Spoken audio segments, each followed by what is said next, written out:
already know, my name is Eugenie Manila-Fasha. I'm the event coordinator at ATIE. Digital Solution Summer Series is a short webinar where we host companies with digital solution technologies and services beneficial to solar professionals around the globe. Today, we welcome TreeLine Utility Solutions, which is a company specialized in visual rendering. Visual rendering is the process of making 3D images and videos of a specific location or project to help you imagine how things will look in the future. With our guest today, you will see this can prove extremely useful with solar projects, and it can truly be turned into an art. Brent, he is the president of TreeLine, the company that we are together today.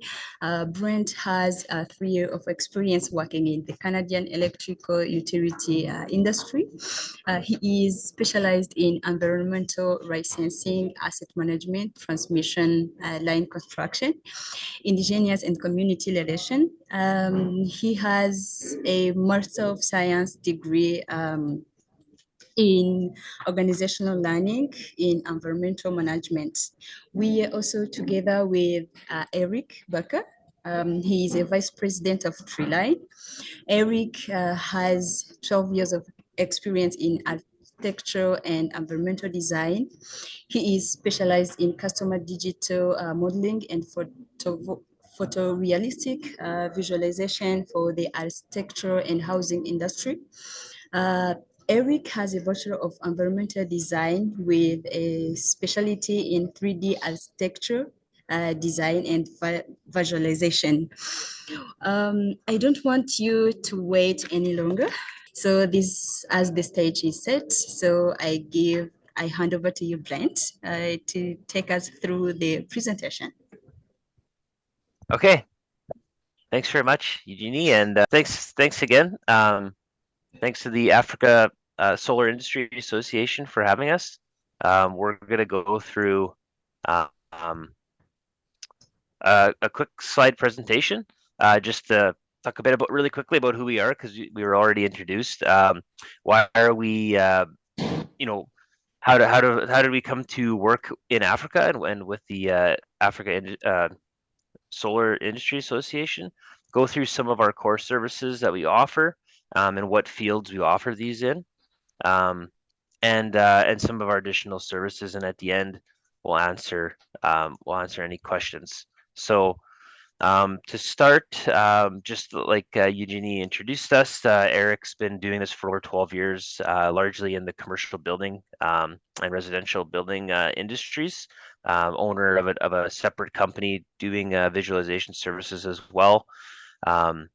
And I've been working in the Canadian Electrical Industry Association for our industry for over 13 years in various areas. And the two of us have been friends for over 30 years. We actually grew up as neighbors here in Manitoba in Canada. So why are we in business? Our mission is to help our clients educate and inform their stakeholders about their future projects. So we do this by showing them what the project will look like when it is complete. And this is accomplished through the use of conceptual photorealistic rendering media. So we're obviously very far away from Africa. I think it's about 7:15 to 8 a.m. in the morning here right now, and it's in the afternoon in Africa. So just sometimes interesting how we made this connection. And the kind of the reasons are our services we have the ability to apply these services globally. We don't need to necessarily be in any one location, so offering these services globally, remotely. Also contributing to the solar and renewable energy industry.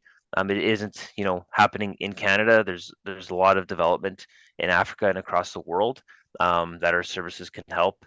Helping communities. Africa has undertaken a lot of smaller scale solar community initiatives and projects, and that's something that is highly valued at TreeLine. and climate change. Contributing to reducing fossil fuel energy. It isn't a Canadian issue; it's a global issue, and this further reinforces our commitment to that. So I'll hand it off to Eric to go through some of our renewable energy portfolio. So I'm going to flip through some sample slides of projects that we've done or concepts that we've done. Eric can speak to some of these, and then we'll get into our utility portfolio. So go ahead, Eric. Okay. So when we're going through these sort of samples, we're going to utilize these to kind of explain our sort of key design principles when we're working on projects like this.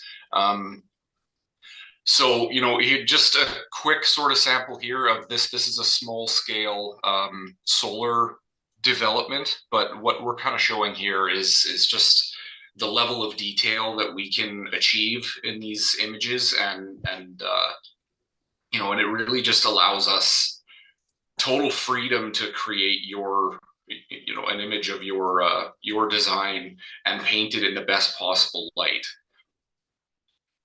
Yep, Brent, if you want to. Okay, this sample is an EV charging station that we worked on, and what we're going to highlight in this image is the existing site.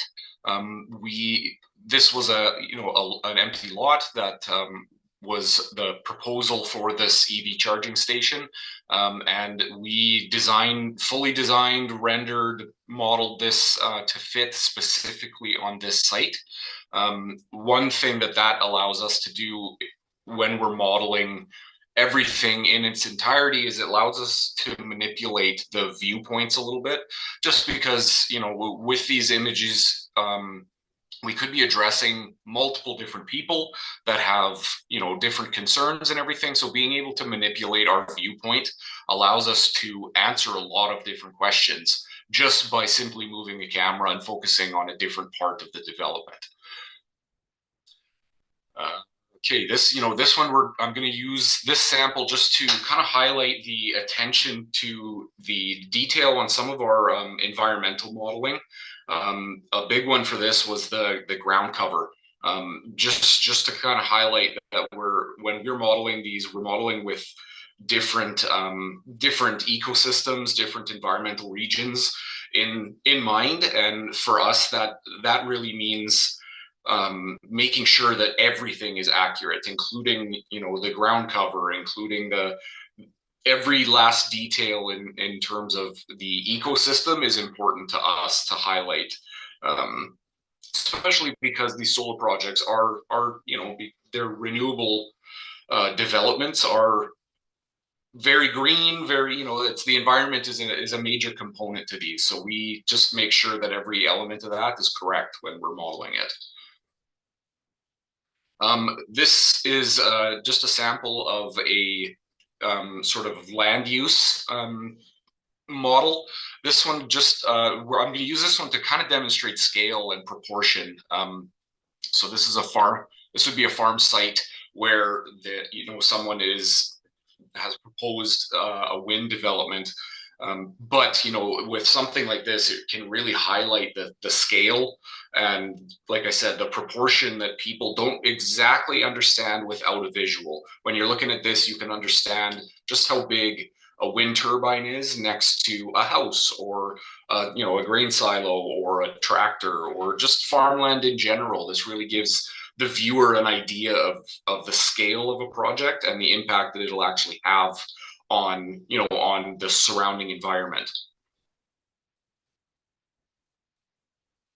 This one I'm going to use to show the range of the scale of our projects. We can do something as little as a single product or focus on a single solar panel in terms of detail, or we can expand outward as large as we possibly need to get. This is a sample of a 40 megawatt solar concept. So this one we wanted to showcase the fact that we can do some land works as well on these projects, because lots of these are going to require leveling and stuff like that, just to actually accommodate a development of these scales. So we wanted to use this image just to kind of highlight how large we can actually go. With this one, as we're in Canada and half the year we're buried in 4 feet of snow, we wanted to use this one to highlight just the atmosphere that we could bring into some of these images, and we can really capture a mood or a feeling of an environment. And one way that we can really do that is with just very simple. They're simple, but they're artistic settings that come into play with what we're doing. We get the detail of the realism of the water and the sky and all of that stuff, but those are things that aren't impacted in the engineering of these, but can be incredibly influential when you're trying to sell, or it's a press release, or it's anything to do with the public. Something that you really want to create in these is a really beautiful atmosphere that people can really envision themselves in and enjoying. Yeah, okay, sorry. This is what I was speaking about before in terms of the scale. This obviously is zoomed way in, and just to kind of highlight our detail and our materiality. So, when we're modeling these things, your apparatus and all of the detail is included down to the bolt. We can, if required, on that 100 megawatt, the 40 megawatt solar farm, this level of detail isn't required, because you're never going to see it if we're envisioning the entire solar development. But on a product specific or manufacturing or any kind of sales element of this, you really want to highlight the every last detail. And like I said, we are capable of modeling this down to the bolt and then visualizing it with accurate materials and textures, which is the best that we could possibly do in digital marketing, right? Is we're giving you the best realism possible.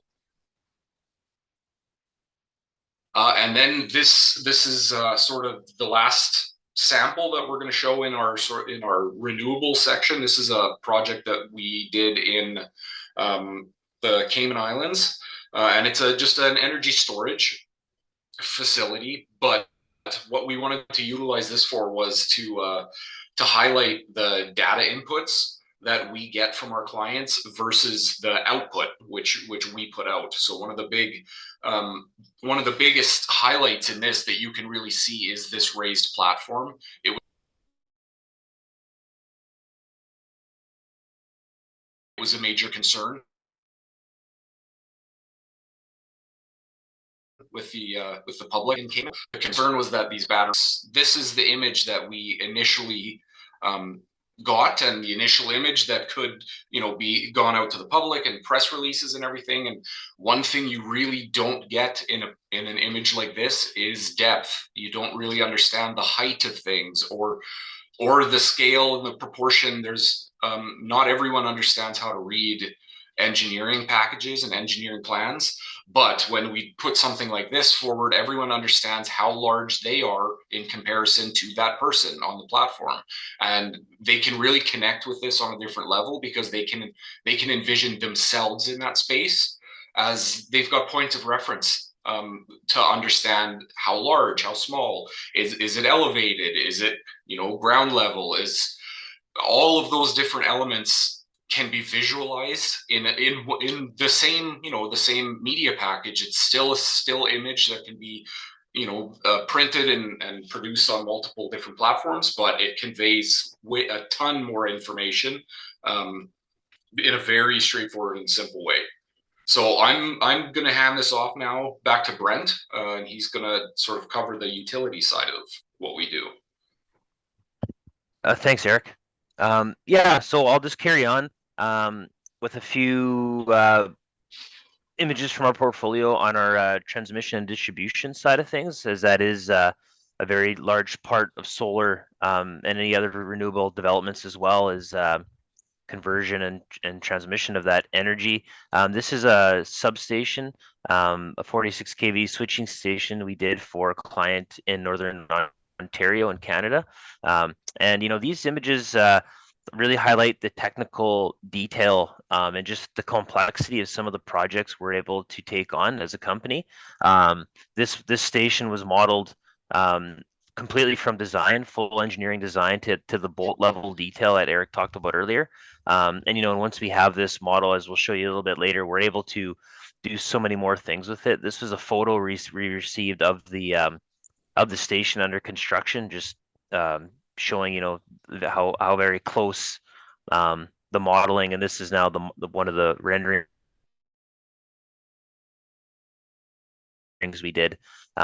So the level of detail and I want to say the accuracy to the as-built development is very high. This is another station we did in more of a residential setting. As you can see, the houses in the background, again, just highlighting what Eric touched on earlier about placing developments in an existing environment. And not only do we take great care and detail into modeling and visualizing the development, but also the surrounding environment, such as the homes and the neighborhood in the background, giving it as much realism as possible and allowing stakeholders to envision themselves, envision the project in their environment.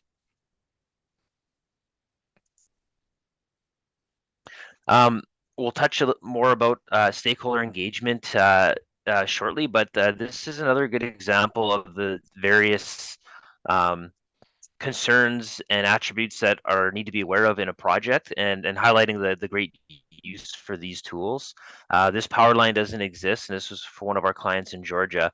And this was just one of the many route options that they had. Of course, here you can see proximity to river, the right-of-way width, the impact on this materials yard. So by visualizing the project, we're able to showcase a lot of different impacts it may have on different things, and often influencing decisions, such as, for example, in this case, route, and maybe changing the route of this line.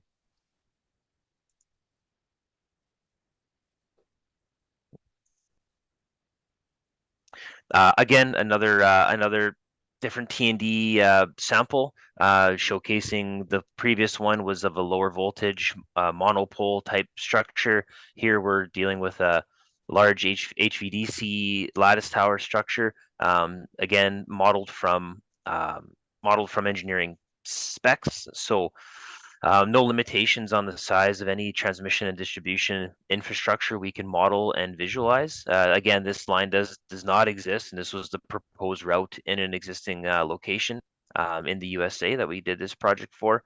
And again, this on the energy side of things, it also highlights our capabilities as a company through our experience in the electrical field, just to converse with our clients and have that be on the same wavelength when it comes to language and speaking the terminology, the technical terms. It makes our dealing with our clients developing these sort of projects very seamless. And this is actually a Bitcoin mine in Texas, in the USA. It's a concept that we were hired to do, and again, this is we put this one in here to kind of showcase the diversity of projects we can do. Even though we specialize in energy, we can do a lot of different type of developments. So this was a Bitcoin mine. It was kind of a new one for Eric and I. And again, we got some photos of the data center site under construction. So we're very happy with how it turned out. This is a zoomed in of the same site. And again, just to reiterate, when we model these projects fully, the full environment, the full project, now we're able to zoom in, zoom out, and spin the camera and produce multiple viewpoints of the project, kind of maximizing our services for our clients. So this is a good example in this case. I'll flip it back over to you, Eric. Yeah, absolutely. Okay, so now just very briefly, we're just going to go through some of the different media outputs that we can create at TreeLine for multiple different purposes. So as we've already seen, we've seen quite a few still images, and that's that's typically included in any package that we'll put together, as stills can be emailed, they can be mailed, they can be printed as posters, billboards, whatever you need. This is a sample of a video. We're capable of creating video as well, which can be incredibly effective. In this specific site, there was concerns about the vegetation on the right side of the road. So we were able to actually show a fly through of the concern point of interest. And this one really was able to demonstrate the site in a lot more depth just by, adding another layer and doing it in a video. Oh, here's another sort of sample video of that solar rendering that we saw, which brings up sort of another point with some of these outputs, is that the model is the base layer for all of these. So once we build the model, we can go and do rendering, like the still images, we can create video, and then as I'm going to sort of continue showing here, we've got a couple other different media outputs, such as these 3D panoramic videos. I guess they're not really videos; they're almost interactive images. Brent's just pulled up a sample on our hosted site here. So this is that same project from the United States.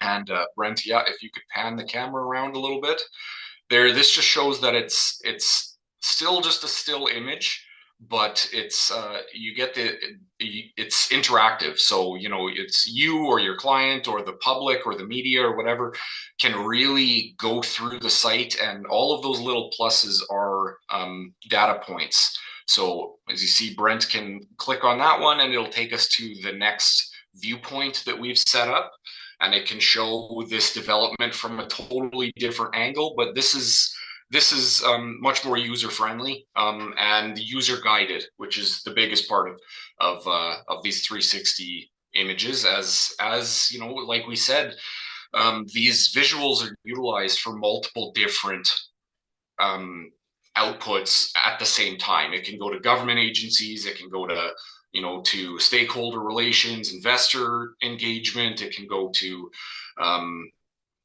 regulatory bodies, anything like that. And you know what? All of those different people might have different things that they would like highlighted in these visualizations. That's something that those 360s allow us to do. They allow everyone access to whatever information they will need on this project. And then we also are doing some virtual reality and augmented reality as well. We typically haven't done a ton of that in the utility world yet, as it's state-of-the-art technology, and we're just sort of people are just beginning to utilize it for this stakeholder engagement type work. But that's something that we are capable of creating, and it's on a very project specific basis. Okay, Brent, I'll pass this back off to you. Excellent, thanks, Eric. So nearing the end here, just where are we utilizing these services, and why is this work important? So we've kind of touched on it throughout the presentation, but the largest percentage of the time that our company is hired is for stakeholder engagement. So this can be in the form of regulatory consultation. The project needs to undergo licensing or permits being taken out. The various stakeholders, such as regulatory, but also Indigenous communities whose land is being impacted by the project, as well as other landowners, businesses. Often on the transmission line side of things, easements are needed to be acquired for the new line. So these are the various stakeholders that, by them being able to visualize and see what the project will look like, before a shovel is put in the ground, is extremely beneficial. And we've had great success with our clients working with these visualizations at this stage. Other areas as well, as Eric touched on, is marketing and publicity, marketing media relations. A lot of time, we actually had the Bitcoin mine that I showed earlier. The owners of that company were able to secure $30 million in equity for that development, and it was just on LinkedIn as a post the other day. Well, we were hired to do the visuals for investor relations, so it was really a good reflection of this tool being extremely useful for that reason. And as we've gotten more into this over the past few years as well, we're finding a real good use for it in the engineering and planning side of things. So now, internal groups or even external engineering groups doing stations, doing lines, doing solar, um, the being able to see it ahead of time and how the development impacts with certain aspects of the site really very much can influence the final decisions on design and where that development goes. And speaking of consultation, a lot of what we do through the various media that Eric talked about is for open houses and different forms of public consultation and stakeholder consultation. So this is in the form, like Eric said, of the still images, posters, and prints that can be displayed at a public house. Also, info packages that we can put together, and then having screens to do video flyover, are all different tools and different media format that these visuals can come in to work with the various stakeholders. Very quickly, it ties into our visual services, but we do have a few other services that our company does offer. However, on the visualization side of things, vegetation and rehabilitation. So I know on transmission and distribution, line clearing, even other site developments, showcasing, visualizing the clearing widths and how the right of way standards are going to impact the existing forest. But also site rehabilitation. So, for hydro dam development, for example, this is a very good one where, the borrow pits and the material placement areas are going to be rehabilitated once the project is complete, or any kind of decommissioned sites, old gas sites that are possibly being decommissioned. We're able to take our technology and show what the site could look like in 5, 10, 20, 30 years out, as the ecosystem replaces itself. So it's been a very handy tool in that respect. And then on the engineering side of things, so we also, it's very much interconnected with what we do. We use geographic information systems to get all of our renderings as spatially accurate as possible. So when we build a solar array in a location, we're going to use GIS to make sure we have it in the right location and everything is dimensioned proportionately. But we also offer a suite of other services using GIS, such as spatial analysis, excuse me, data collection and management, different project mapping, and field data collection. And then on the engineering side of things, so we have some partner companies that we work with to do route design, station engineering design, civil design, and AutoCAD services. And now we actually do have another partner company on the solar front where we're able to fly and do post-project inspections, so they can do the thermography to ensure that all the cells are working properly. Okay, so that about wraps up our presentation. Sorry if it was a little bit lengthy, but yeah, I'll hand it back to you, Eugenie, if there's any questions. First question that I have is there any limit to the size of the project TreeLine utility solution can visualize? I'll take this one, Eric. So the answer is no, not there. There isn't. We've done, as we've kind of highlighted, we've done some very smaller scale projects and some larger scale projects as well. We've worked on 100 to 400 megawatt solar developments. So there's no size limit. I mean, like anything, the larger projects, usually we prefer to come in at an earlier stage and be involved in initial design, or just even having that lead time to produce the renderings, as they take more time, more modeling time. But our software and our capabilities definitely do not limit us to any size of development. So yeah.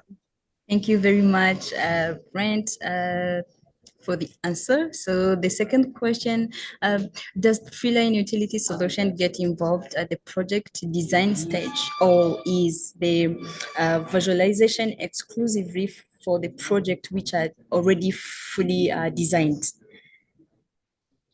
I'll take that one. In a word, yes. Yeah. Yeah, we get involved realistically at any stage. Ideally, we'll come in at the earliest stages, sort of the conceptual stage, so we can we can be a part of the for the design layout. We can kind of help in that very early stage, where there aren't necessarily even engineering plans yet, or even at the proposal stage. What we can create can be incredibly conceptual, which means we can output a really high, a high resolution and high detailed product, even if all of those details haven't been worked out yet. We can do it on a very conceptual level. So yes, we can come in right at the beginning, or we can come in, once all of the engineering packages are complete and sent to us. Realistically, there aren't really limitations as to when we can get involved in a development project like these major solar. Yep. Yeah. Thank you very much. The following question that I have, which types of users do you think can benefit the most from your solution? Really, all users can benefit extremely well from these solutions. So as we've gone through in the presentation, we have a number of different users of these, everything from government agencies, internal design groups, indigenous communities, the general public. So really, like these visuals are beneficial on a proactive basis for stakeholder engagement on all levels, investor relations. Like I said, we've had examples of some of our clients seeking that equity and being extremely successful with it. So there's a high benefit to using these in general for all users. One user is more important than the other, but a lot of these projects definitely have an impact on people and people who live around these where the development is going to be, whether it be a transmission line running through their backyard or a large solar project in their community. So we got into this because those people, most of the time undergo the larger impacts of these kind of developments, and so by showing them what the project is going to look like in an accurate format ahead of time is a win-win for TreeLine, and we take pride in giving them that most accurate visualization to reduce those impacts of the project, right, and just help better inform the public and the communities that are most impacted. Yep. Thank you very much. The following question, is there some visualization work that is more difficult or challenging than others, based on your experience?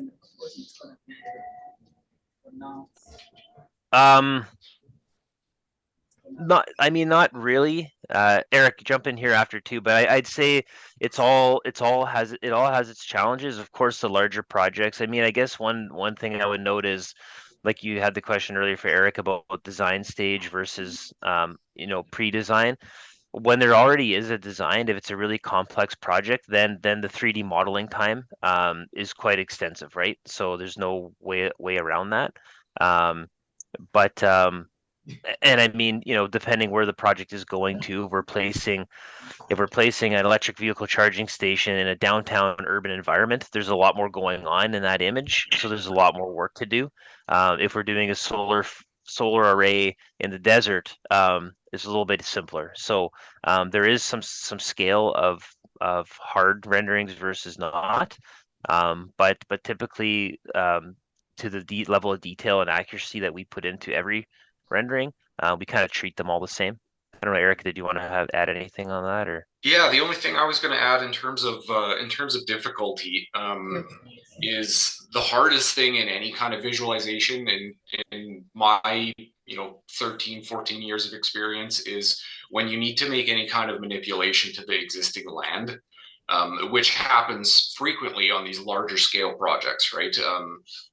I know, solar is becoming a lot more adaptive to being able to contour to the environment, but still, there's lots of clearing that needs to happen. There's lots of leveling and all of those things. Those are typically very difficult to do in any kind of visualization work. We have, invested our time and our software and hardware into being capable of doing that and manipulating that landscape. But that is definitely on the the working end of things, definitely a challenge for for anyone doing these things, is these visual is the land manipulation. But yeah, like I said, it's something that we are capable of doing. There's typically a little bit more information inputs that need to come in, but yeah, that's probably one of the biggest challenges. Yeah, thank you very much. The last question that I have, you've explained that you do not need to go to the site physically. So I was wondering, so where do the original pictures come from? Yeah, with with these kind of projects and the fact that we are working globally, we've been very lucky in the digital age that we haven't come across any issues yet in terms of getting site information. We have access to satellite imagery in most cases that, like, even as simple as Google Earth typically provides ample information for us in terms of surrounding environment, which is typically the things that you don't map out on the on the development end. But we've been very lucky in that a lot of our clients, if we need additional information for a specific site, we've reached out and our clients have been able to typically jump over and take a picture or something, because that's adequate for us. We're also capable of utilizing LiDAR, any sort of scanning information that can provide us some of that site information, photogrammetry, anything like that. But the bottom line is, if we ever come across an issue where it's a more rural environment, we can't get satellite imagery, we can't if we need to take our own imagery in order to do something like this, we are totally capable of doing that. A site visit to Africa in the middle of February here, when it's minus 45 and we're buried in snow, Yeah. does not sound too bad to us. So And just to add to that, Eric, I think Yep. Another like a key benefit we've had with our clients, like Eric said, we're big on relationship building. So a lot of our clients go out and take GoPro video or photos. If there's a specific area of concern that we need to look at more closely, so we've never really had an issue acquiring that site information. And in doing so, it keeps our costs down, and it also keeps costs down for our clients, right? So it's been very successful that way for us, and almost preferred with a lot of our clients.